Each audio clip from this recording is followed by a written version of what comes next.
अस्सलाम वालेकुम dear friends and sons, this is Adil Ejaz Ahmad. एक बार फिर आप लोगों की खिदमत में हाजिर हैं। डियर सन्स, आज के लेक्चर में हम बहुत इंपॉर्टेंट टॉपिक को डिस्कस करने वाला है, जो है ट्रांसक्रिप्शन।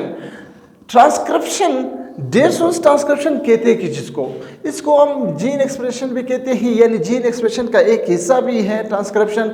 तो सबसे पहले ट्रांसक्रिप्शन क्या है, हम सबसे पहले समझेंगे ट्रांसक्रिप्शन। डायग्राम को देखें। डियर स्टूडेंट्स, डीएनए का नाम तो सबने सुना है। आप लोगों की बॉडी जो है सेल से बना हुआ है। सेल से बना हुआ है नहीं है, आप बना हुआ है। सेल के अंदर क्या चीज मौजूद है?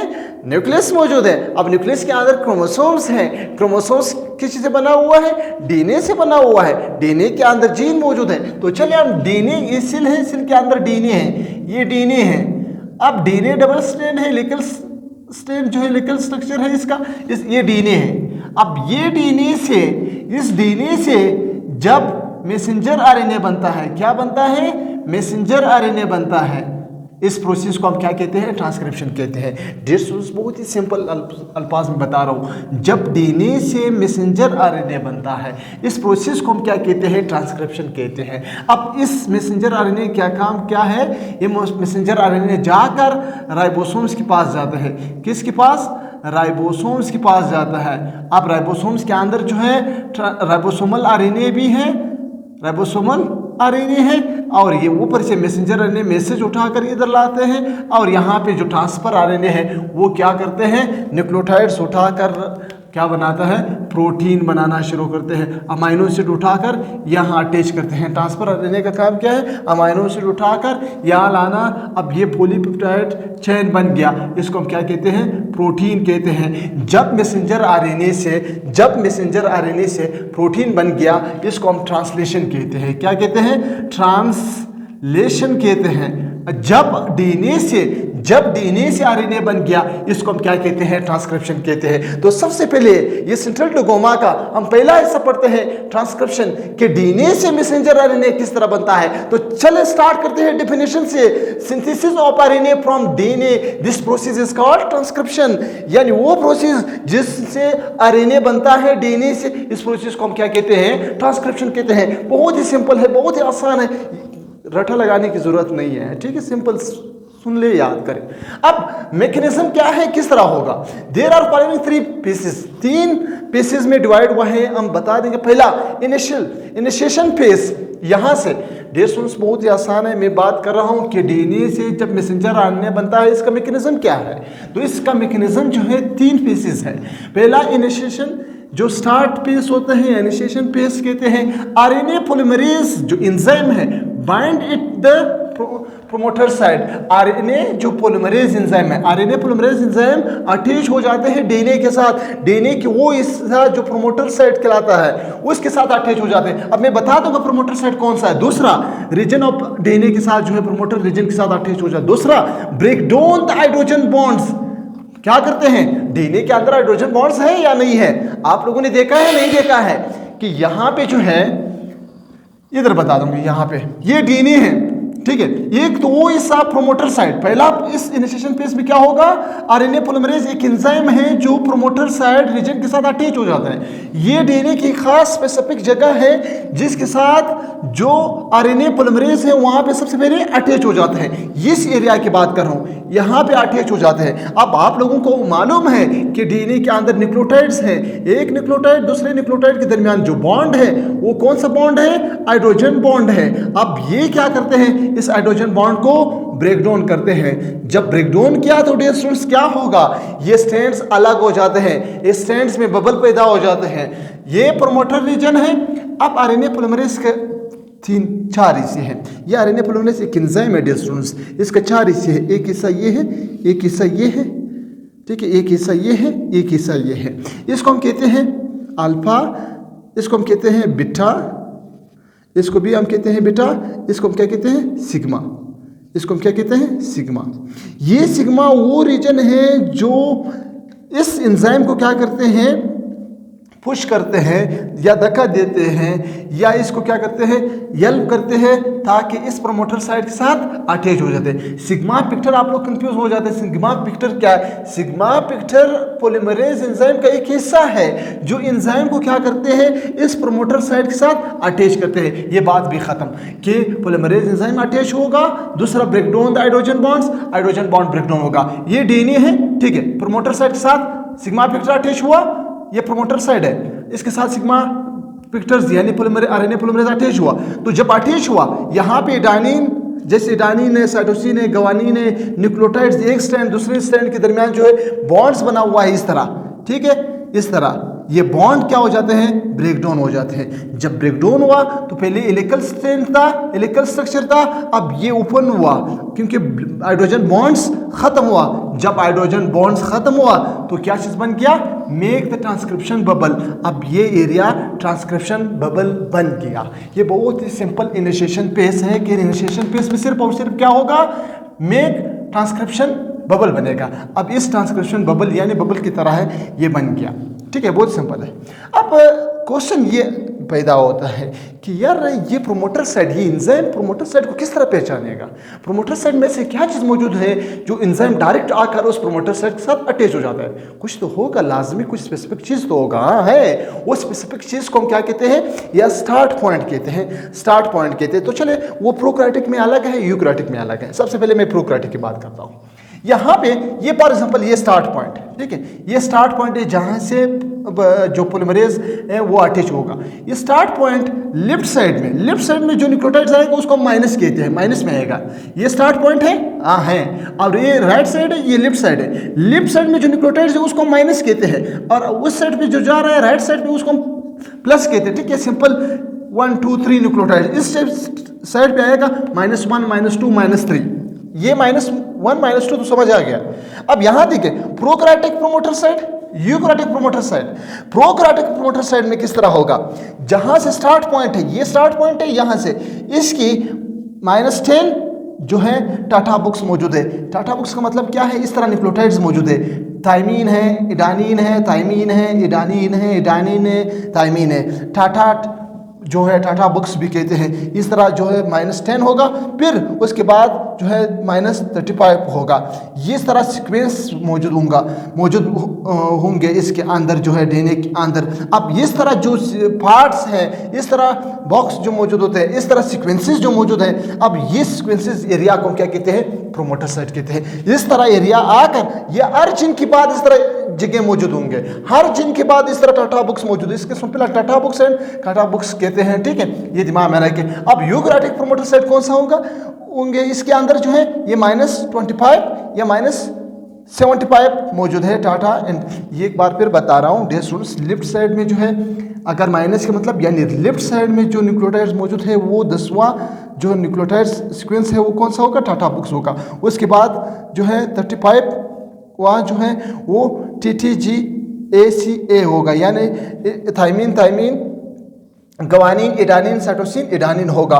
इस तरह जो सीक्वेंस आ जाते हैं, इस सीक्वेंसेस इस एरिया को क्या कहते हैं, स्टार्ट पॉइंट यानी प्रोमोटर साइट। जब इस तरह सीक्वेंस आ जाते हैं तो ये आरएनए पॉलीमरेज इस सीक्वेंसेस को पहचान करके उस जगह पे अटैच हो जाते हैं। जिस जगह पे अटैच हुआ तो उसको प्रोमोटर साइट कहते हैं। फिर ये क्या करते हैं, हाइड्रोजन बॉन्ड्स को ब्रेक डाउन करते हैं। जब हाइड्रोजन बॉन्ड ब्रेक डाउन हुआ तो वो क्या बनेगा, ट्रांसक्रिप्शन बबल बनेगा। तो यहाँ पे ये कौन सा प्लेट होगा, ये कौन सा स्टैंड होगा, इसको कोडिंग सेंस कहते हैं या कोडिंग जो है प्लेट कहते हैं। इस सेट को क्या कहते हैं, एंटी सेंस या इसको कहते हैं टेम्पलेट स्टैंड कहते हैं, ठीक है। ये एरिया क्या करते हैं, अब मैसेंजर आरएनए बनाता है। अगर ये एरिया बनाता था तो फिर इसको एंटी सेंस कहते हैं, लेकिन यहाँ पे जो मैसेंजर आरएनए स्टार्ट नहीं होगा, यहाँ से स्टार्ट होगा, इसलिए इसको कहते हैं एंटी सेंस या इसको कहते हैं टेम्पलेट स्टैंड कहते हैं। तो ये जगह खत्म, इनिशिएशन फेज में सिर्फ और सिर्फ बबल पैदा होगा। अब हम आते हैं इलोंगेशन फेज। इलोंगेशन फेज इसलिए कहते हैं कि ये फेज थोड़ा सा बड़ा है क्योंकि यहाँ पे जो है मैसेंजर आरएनए जो है बनाना शुरू हो जाते हैं, ठीक है। इसलिए एक एक न्यूक्लियोटाइड आकर अटैच होता है, बाद में कंप्लीट मैसेंजर आरएनए बन जाते हैं, इसलिए इसको कहते हैं इलोंगेशन फेज। तो चल ये बबल बन गया। अब यहाँ पे कुछ जो है वो मौजूद है, इंजाइम्स मौजूद हैं। वो इंजाइम क्या करते हैं, न्यूक्लियोटाइड्स उठाते हैं, न्यूक्लियोटाइड्स उठाते हैं। ये मैसेंजर आरएनए बनता है 5 to 3 डायरेक्शन। एक बार फिर बता रहा हूँ, 5 to 3 डायरेक्शन क्या बनता है, मैसेंजर आरएनए बनता है। ये पॉइंट्स आप दिमाग में रखिए, ठीक है। इस पेज को हम दूसरा नाम also called polymerization phase. Polymerization का मतलब ये है कि बहुत सी न्यूक्लियोटाइड्स क्या होते हैं, पॉलीमर जो मोनोमर्स अटैच होकर पॉलीमर्स बनाते हैं, ठीक है, इसलिए पॉलीमराइजेशन पेज भी कहते हैं। तो यहाँ पे देखिए 5 to 3 डायरेक्शन आरएनए बनता है, मैसेंजर आरएनए बनता है, ठीक है। अब ये इलॉन्गेशन पेज है, यहाँ पे जो न्यूक्लियोटाइड्स मौजूद है। अब न्यूक्लियोटाइड्स यहाँ पे ग्वानिन है तो यहाँ पे साइटोसिन आएगा, यहाँ पे साइटोसिन है तो यहाँ पे ग्वानिन आएगा, यहाँ पे साइटोसिन है तो यहाँ पे भी ग्वानिन आएगा, यहाँ पे साइटोसिन है तो यहाँ पे भी ग्वानिन आएगा, यहाँ पे थाइमीन है तो यहाँ पे क्या आएगा, एडानिन आएगा, यहाँ पे एडानिन है तो यहाँ पे थाइमीन नहीं आएगा, क्योंकि यहाँ पे एडानिन है तो यहाँ पे यूरासिल आएगा। डियर स्टूडेंट्स, मैसेंजर आरएनए में थाइमीन नहीं है, पॉइंट नोट करें दिमाग में, ठीक है। मैसेंजर आरएनए में थाइमीन नहीं है तो यहाँ पे एडानिन के ऊपर क्या आएगा, यूरासिल, फिर थाइमीन, फिर एडानिन जो है, फिर यूरासिल, फिर साइटोसिन, फिर ग्वानिन, फिर जो है यूरासिल, फिर ग्वानिन, फिर एडानिन, फिर यूरासिल, फिर ग्वानिन। इस तरह एक कंप्लीट आरएनए जो है बन गया, 5 to 3 डायरेक्शन आरएनए बन गया।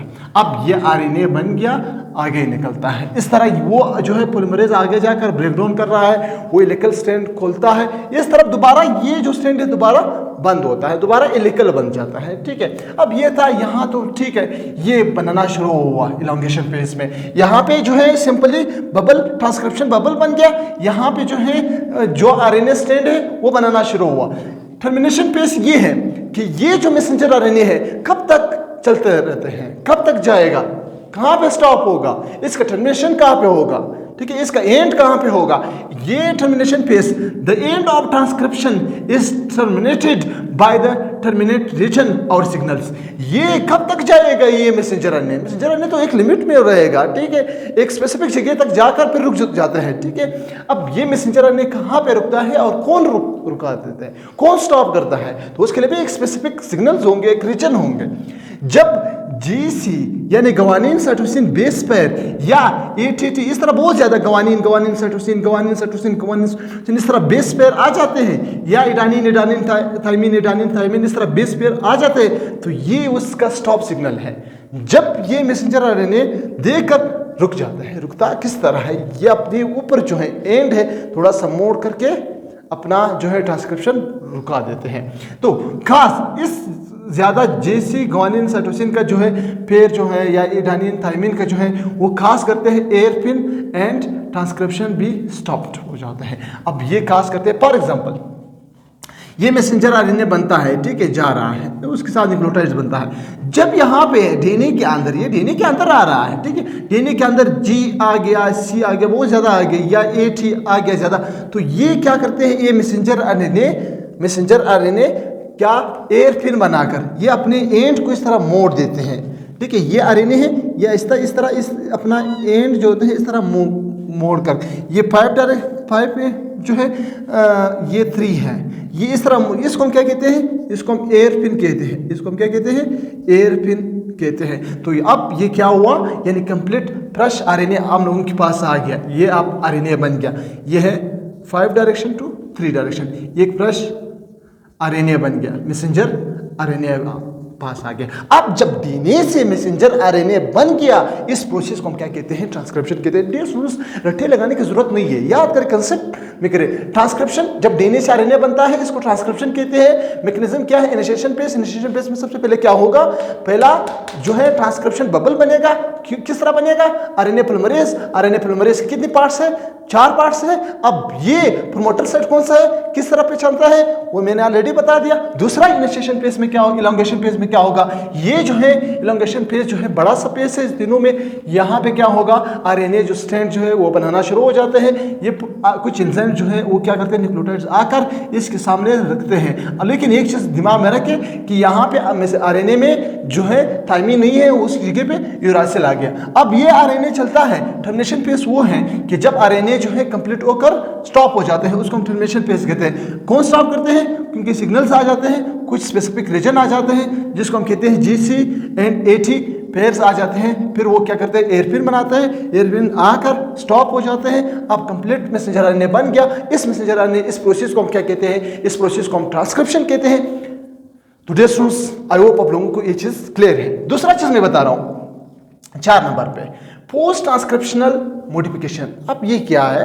पोस्ट का मतलब बाद में यार याद करें, पोस्ट का मतलब क्या है? बाद में ट्रांसक्रिप्शनल होगा मॉडिफिकेशन। आरएनए के अंदर कुछ चेंजिंग आएगा। आरएनए तो बन गया, अब इस आरएनए के अंदर ट्रांसक्रिप्शन हुआ, पोस्ट ट्रांसक्रिप्शन यानी ट्रांसक्रिप्शन के बाद आरएनए के अंदर कुछ चेंजेस आ जाते हैं, उसको क्या कहते हैं, जो है मॉडिफिकेशन कहते हैं।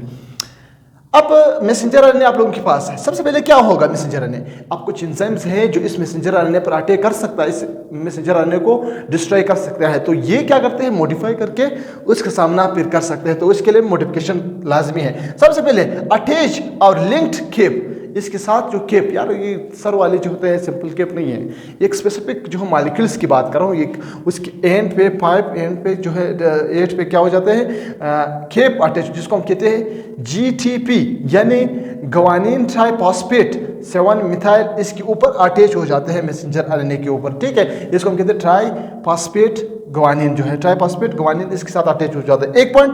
दूसरा अटैच और लिंक्ड पॉलीटेल, और इसके थिल जो है उसके साथ बहुत ज्यादा इडानिन अटैच हो जाता है, इसलिए कहते हैं एथिल पॉलीहिडेनाइलिक एसिड इसके साथ अटैच हो जाते हैं। कितने होंगे ये जो है 300 या 500 न्यूक्लियोटाइड्स मौजूद होंगे। दूसरा रिमूविंग, अब आरएनए के अंदर 2 पार्ट्स होंगे, एक एक्सोन है एक इंट्रोन है, एक्सोन प्लस इंट्रोन।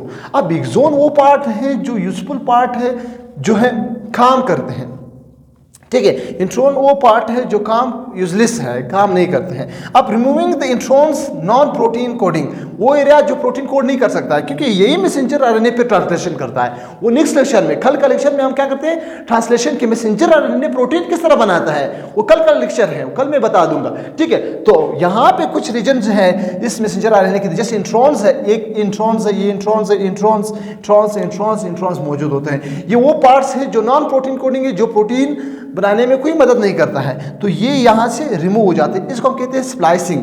कुछ एंजाइम है, वो एंजाइम क्या करते हैं, इसको स्प्लाइस, इसको निकाल देते हैं। अब ये मॉडिफिकेशन हुआ, पहले केप नहीं था, अब केप बन गया, कौन सा GTP केप बन गया 7 मिथाइल, इसके साथ अटैच हुआ। दूसरा इसका जो है पॉलीटेल इसकी लास्ट में लग गया।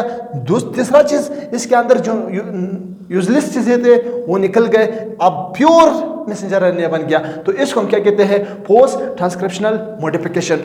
डेसुस, आई होप आप लोगों की टॉपिक क्लियर है।